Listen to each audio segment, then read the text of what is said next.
Ladies and gentlemen, the situation in the Amhara region has escalated, with intense fighting ongoing between the Ethiopian National Defense Force, ENDF, and the Amhara Fano forces. This conflict has spread across multiple fronts within the Amhara region, and the latest information we have received from various sources provides a grim update on the current state of affairs, which we will detail in this video. One of the most significant developments is that an ENDF colonel has reportedly deserted and joined the ranks of the Fano forces. This defection marks a notable shift in the balance of power and reflects the complex dynamics at play in the region. In addition, we have learned that several key areas in northern Wello, specifically Mersa, Wuchal, Ambassel, and Habru, located along the A2 highway, have become focal points of the conflict. It has been reported that ENDF forces were engaged in shelling the mountainous regions surrounding these areas. This offensive operation followed the desertion of an ENDF colonel, suggesting that this event may have influenced the ongoing military operations in this region. In a previous video update, we informed you of the intense fighting occurring in Kuch, situated near Bure in the Gojam area. The situation has continued to evolve, and we now have reports indicating that following heavy clashes, Fano forces have managed to gain control of the town of Kuch. This development further underscores the fluid nature of the conflict, with territories changing hands in this volatile and deeply concerning situation. In contrast to the recent claims made by both regional and federal governments regarding the restoration of relative peace in the Amhara region, residents of Bereket Wareda in the North Shoa zone have voiced serious concerns over deteriorating security conditions and significant damage to the region. These concerns have been raised by various sources and indicate a significant disconnect between official statements and the realities faced by the people on the ground. Local residents have reported that the security situation in Bereket Wareda continues to worsen. While government sources maintain that the security situation has improved, they cite measures such as the relaxation of curfew restrictions as indicators of progress in the region. The Department of the State of Emergency officially announced that relative peace has been established throughout the region in a statement released last Sunday. According to this statement, curfew restrictions have been eased in some towns within the region, including Gondar, Debre Birhan, and Bahir Dar. It is expected that further phases of restriction adjustments will be announced by zonal command posts, as outlined in the official communication. However, the stark contrast between government assurances and the situation described by the residents of Bereket Wareda cannot be overlooked. Voice of America reports that, in the view of the local population, the security situation has deteriorated due to an escalation of conflict between Fano militants and federal security forces in the region.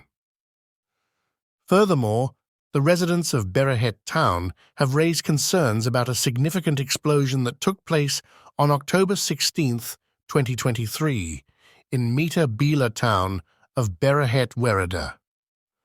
Suspicion lingers that this incident may have been a drone attack. The explosion resulted in loss of life and significant damage, according to testimonies from the town's inhabitants. Notably, the government has neither confirmed nor refuted these claims, leaving uncertainty regarding the exact nature and origin of the explosion. A health expert working at a local health center in Bereket town has tragically confirmed that 5 individuals who arrived at the facility with severe blast injuries have passed away. However, there is a prevailing belief among residents that the actual number of casualties may be significantly higher, further emphasizing the urgency of addressing the security situation and providing accurate information to the public. Reports emerging from the Oromia region paint a deeply distressing picture of the plight of innocent citizens who have fallen victim to the actions of Oromo militants, particularly the Oromo Liberation Army, more commonly known as Shane. Tens of thousands of individuals are said to have been held hostage in various parts of the region, a situation that has given rise to grave concerns for their safety and well-being. According to accounts from individuals who have either been released from captivity, the families of hostages, or government sources, it has been revealed that, in just the past few weeks, dozens of citizens have been taken hostage by these militants in different areas of the Oromia region. These abductions have left communities in a state of fear and uncertainty, with the lives of many hanging in the balance. What is particularly alarming is the fact that the kidnappers are reportedly demanding substantial sums of ransom money in exchange for the release of the hostages. The burden of these exorbitant demands has compelled residents to evacuate their villages in an attempt to secure their safety. This mass displacement adds to the already significant humanitarian crisis in the region. An eyewitness account offers a glimpse into the harrowing reality faced by those affected. A resident who claimed to have been born in one of the areas where the arrests occurred stated that 8 farmers recently paid up to 300,000 Ethiopian birr per person to the hostage takers. Another individual who was released shared the staggering figure of more than 2 million Ethiopian birr that he and his friends had to pay to secure their freedom. These enormous sums represent a stark illustration of the desperation and vulnerability faced by the victims and their families.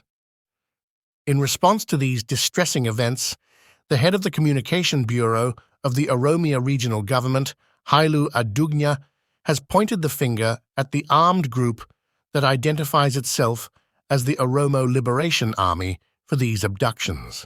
The situation is undeniably complex, and the reasons behind these actions and the implications for the region require in-depth analysis and immediate intervention. The plight of the innocent citizens held hostage in the Oromia region underscores the urgent need for concerted efforts to restore peace, ensure the safety of the affected individuals, and address the underlying issues that have led to this dire situation. The humanitarian crisis unfolding in the region demands the attention of the international community, and swift action is required to alleviate the suffering of the innocent victims and work towards a sustainable resolution to the conflict.